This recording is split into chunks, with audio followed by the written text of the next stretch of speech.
அஸ்ஸலாமு அலைக்கும் வரஹ்மத்துல்லாஹி தஆலா வபரகாத்துஹு. இன்றைக்கி நாம் மலக்குமார்களை பற்றி தான் இன்ஷா அல்லாஹ் இந்த வீடியோவில் பார்க்க போகிறோம். மலக்குமார்கள்லாம் யார், அவங்க எப்படி படைக்கப்பட்டிருக்காங்க, அவங்களுடைய வேலை என்ன அப்படின்னு எல்லாத்தையும் இன்ஷா அல்லாஹ் இந்த வீடியோவில் நம்ம பார்க்கலாம். என் கூட சேர்ந்து நீங்களும் பிஸ்மில்லா சொல்லி இந்த வீடியோவை ஸ்டார்ட் பண்ணலாம். இப்போ எல்லோரும் என் கூட சேர்ந்து சொல்லுங்கள். பிஸ்மில்லாஹிர் ரஹ்மானிர் ரஹீம். அல்லாஹ்வின் திருப்பெயரால் ஆரம்பம் செய்கிறோம். அல்லாஹ் தஆலா மனிதர்கள், விலங்குகள், பறவைகள், நீர்வாழ் உயிரினங்கள், சின்ன சின்ன உயிரினங்கள், இன்னும் சூரியக்கோள்கள், மரங்கள் அப்படின்னு பல உயிரினங்கள், பல கோடி உயிரினங்களை அல்லாஹ் தஆலா படைச்சிருக்கா. எப்படி நம்ம கண்களுக்கு அழகான உருவங்கள், அழகான பறவைகள், பட்டாம்பூச்சிகள், மனிதர்கள், விலங்குகள் எல்லாமே பார்க்குறோமோ அதே மாதிரி கண்ணுக்கு தெரியாத பல உயிரினங்களையும் அல்லாஹ் தஆலா படைச்சிருக்கா. அந்த மாதிரி உயிரினங்களில் ஒன்று தான் மலக்குமார்கள். அந்த மாதிரி ஒரு படைப்பினங்கள் தான் மலக்குமார்கள். மலக்குமார்கள் அரபியில் மலாயிக் அப்படின்னு சொல்கிறாங்க. சரி, இப்போ மலக்குமார்கள் பார்க்குறதுக்கு எப்படி இருப்பாங்க அப்படின்னு பார்க்கலாமா? மலக்குமார்களுக்கு உருவம் கிடையாது அப்படின்னா அவங்க எந்த உருவத்தில் வேணாலும் இருக்கலாம். பெருசாகவும் இருக்கலாம், சின்னதாகவும் இருக்கலாம். அவங்கள நம்ம உருவப்படுத்தி இப்படி தான் மலக்குமார்கள் இருப்பாங்க அப்படின்னு நம்மளால் சொல்லவே முடியாது. அடுத்து இரண்டாவது பாயிண்ட், மலக்குமார்கள் ஒளியினால் படைக்கப்பட்டிருக்காங்க. மலக்குமார்கள் ஒளியினால், அல்லாஹ்வின் நூர்னால் படைக்கப்பட்டிருக்காங்க. மூன்றாவது பாயிண்ட், மலக்குமார்களுக்கு இறக்கைகள் உண்டு. இது குர்ஆன் ஆயத் 35.1 நமக்கு தெரிய வருது. அதில் என்ன சொல்லியிருக்கு அப்படின்னா, மலக்குமார்களுக்கு 2 2, 3 3, 4 எண்ணிக்கைகள் கொண்ட இறக்கைகள் இருக்குது அப்படின்னு சொல்லப்பட்டிருக்கு.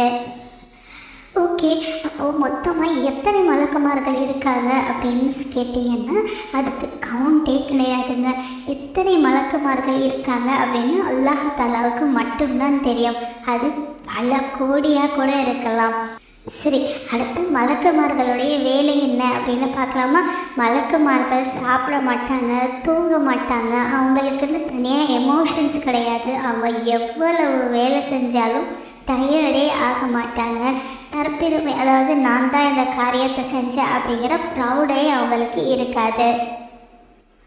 அவங்களோட முக்கியமான வேலையை அல்லாஹ்வின் கட்டளைகளை கேட்டு அதை அப்படியே நிறைவேற்றுவாங்க. ஏன் இதை செய்யணும், எதுக்காக இதை செய்யணும் அப்படிங்கிற கேள்வி கேட்காம அல்லாஹ் தஆலா ஒன்று கட்டளையிட்டா அப்படின்னா அதை அப்படியே நிறைவேற்றுறது மட்டும்தான் மலக்குமார்களுடைய வேலை. அல்லாஹ் தஆலா நிறைய மலக்குமார்களை நிறைய வேலைகளுக்காக அசைன் பண்ணியிருக்கான்.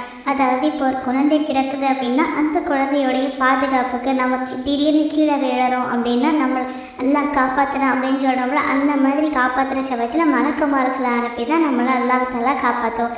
இந்த மாதிரி நிறைய மலக்குமார்கள் நம்மளுடைய டெய்லியான வேலைகளிலேயே அவங்க நம்ம கூட ஈடுபட்டுக்கிட்டே இருப்பாங்க.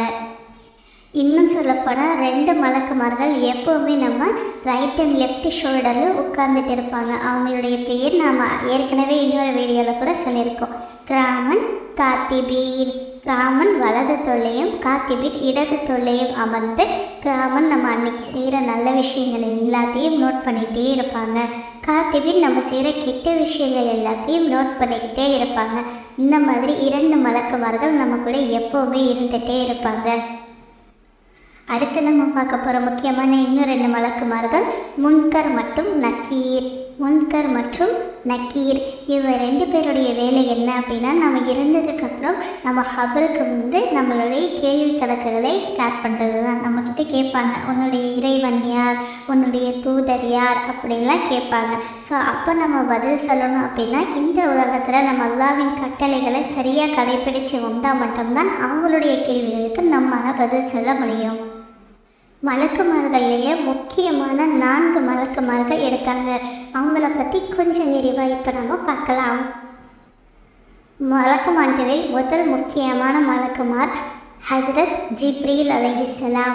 ஹஸ்ரத் ஜிப்ரீல் அலைஹிஸ்ஸலாமை பற்றி நம்ம ஏற்கனவே நிறைய வீடியோஸில் நிறைய விஷயங்களை பார்த்துட்ருக்கோம். ஹஸ்ரத் ஜிப்ரீல் அலைஹிஸ்ஸலாம் தான் அல்லாஹ்வின் விஷயங்களை, அதாவது அல்லாஹ் சொன்ன விஷயங்களை நபிகள் நாயகம் ஸல்லல்லாஹு அலைஹி வஸல்லம் அவர்களுக்கு கொண்டு வந்து சேர்த்தவர். அதாவது வஹி கொண்டு வருபவர், அல்லாஹ்வின் இன்ஃபர்மேஷனை நபிகள் நாயகம் ஸல்லல்லாஹு அலைஹி வஸல்லம் அவங்கக்கிட்ட கொண்டு வந்து சேர்த்து திருக்குர்ஆன் ஷரீஃபை எழுத உதவியவர் தான் ஹஸ்ரத் ஜிப்ரீல் அலைஹிஸ்ஸலாம். இவர் தான் மலக்குமார்களின் தலைவர் அப்படின்னு சொல்லப்படுது.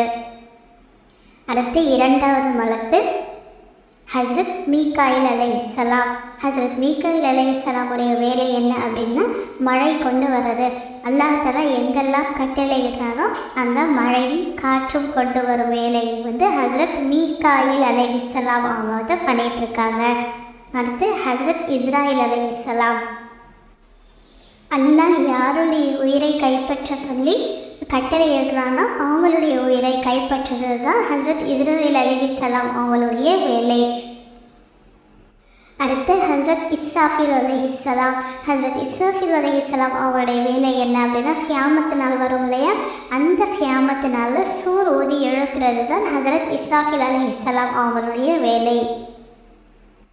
சூர் ஊதுறதுனா என்ன அப்படின்னா கியாமத்து நாள் வரும் இல்லையா, அப்போ வந்து ஹஸ்ரத் இஸ்ராஃபில் அலைஹிஸ்ஸலாம் அல்லாஹ்வின் கட்டளையை கேட்டு சூர் ஊதுவாங்க.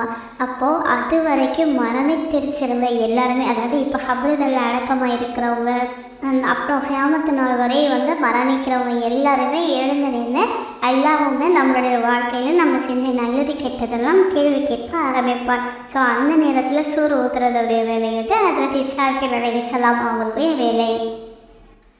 அடுத்து மலக்குமார்கள் எங்கெல்லாம் அதிகமாக இருப்பாங்க அப்படின்னு பார்க்கலாமா.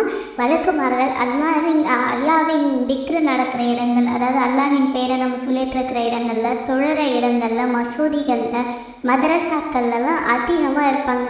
இன்னும் நிறைய பேர் ஒன்றா சேர்ந்து, இப்போ நம்ம நிறைய பேர் ஒன்றா சேர்ந்து உட்காந்து திக்ரு செய்கிறோம் அப்படின்னா அங்கே வந்து மலக்குமார்கள் வந்து அதிகமாக இருப்பாங்களாம்.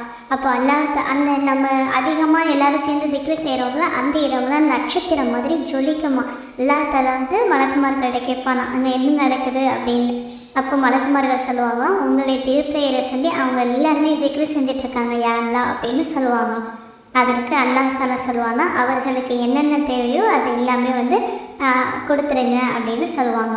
ஸோ இந்த மாதிரி மஜ்லிஸ்களில் நம்ம உட்காந்துருக்கும் போது, அதாவது குர்ஆன் ஓதும் போது, மதரசாவில் உட்காந்துருக்கும் போது, வசூலியில் உட்காந்துருக்கும் ரொம்பவே பணிவாக உட்காந்துருக்கணும். நமக்கு என்ன தேவை இருக்கோ அதை மட்டும்தான் கேட்கணும். தேவையில்லாத எண்ணங்களெல்லாம் மனசில் கொண்டு வரக்கூடாது.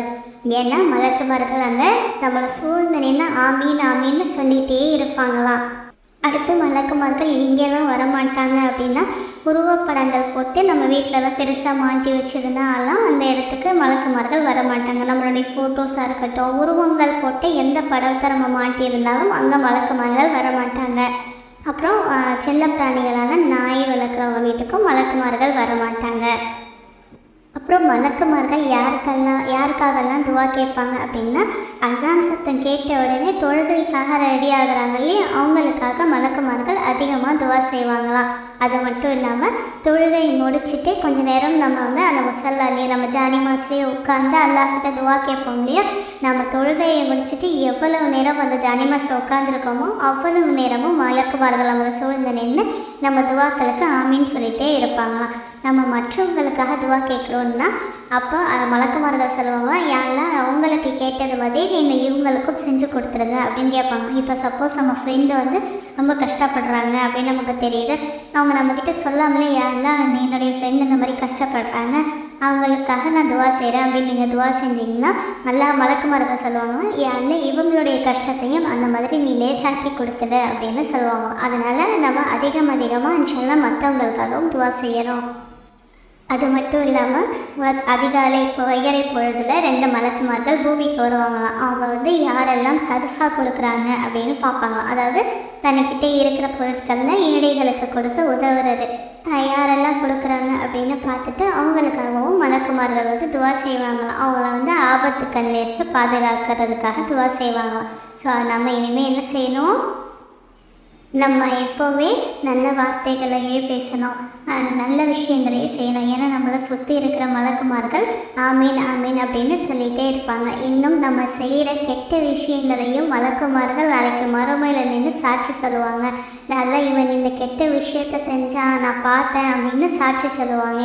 அதனால் யாருமே இல்லை நம்ம இந்த தப்பை செய்யலாம் அப்படின்னு துளி அளவு கூட நம்ம மனசில் அந்த எண்ணமே வரக்கூடாது. அல்லாஹ் பார்த்துக்கிட்டே இருக்கா நம்மளை அப்படின்றத நம்ம வந்து எப்போவுமே புரிஞ்சு நடந்துக்கணும். சரியா? இன்னொரு விஷயம், இந்த மலக்குமார்கள் வீடியோ உங்களுக்கு எல்லாருக்கும் ரொம்ப பிடிச்சிருக்கும் அப்படின்னு நினைக்கிறேன். இந்த வீடியோவை நீங்கள் நல்லா படிச்சிருக்கீங்க, இதை நல்லா கவனிச்சிருக்கீங்க அப்படின்னா கீழே டிஸ்கிரிப்ஷன் பாக்ஸில் இந்த வீடியோவை தொடர்ந்து இருக்கிற குயிஸுக்கான வீடியோவை நான் அப்லோட் பண்ணியிருக்கேன். இன்ஷா அல்லாஹ் அந்த குயிஸ்லையும் பங்கெடுத்துக்கிட்டு உங்களுக்கு இந்த படம் எந்த அளவுக்கு புரிஞ்சிருக்கு அப்படின்னு பாருங்கள். இந்த மாதிரி வீடியோஸை நம்ம மறுபடியும் பார்க்குறது மூலமாக இஸ்லாமை பற்றின விஷயங்கள் நம்ம மனசில் இன்னும் ஆழமாகவும் அதிகமாகவும் பதிஞ்சிக்கிட்டே போகும். நம்ம எந்த அளவுக்கு இஸ்லாத்தை உள்வாங்கி நடக்கிறோமோ அந்த அளவுக்கு நம்மளுடைய வாழ்க்கை இன்ஷா அல்லாஹ் சிறப்பானதாக அமையும். அல்லாஹ் தஆலா உங்களுடைய வாழ்க்கையும் என்னுடைய வாழ்க்கையும் எங்கள் எல்லாருடைய வாழ்க்கையும் இன்னும் சிறப்பானதாக்கி வைக்கணும் அப்படின்ற துவாவோட இன்ஷா அல்லாஹ் இந்த வீடியோவை முடிச்சுக்கிறேன். நீங்கள் எல்லாருக்காகவும் துவா செய்யுங்க. அஸ்ஸலாமு அலைக்கும் வரஹ்மத்துல்லாஹி தஆலா வபரகாத்துஹு.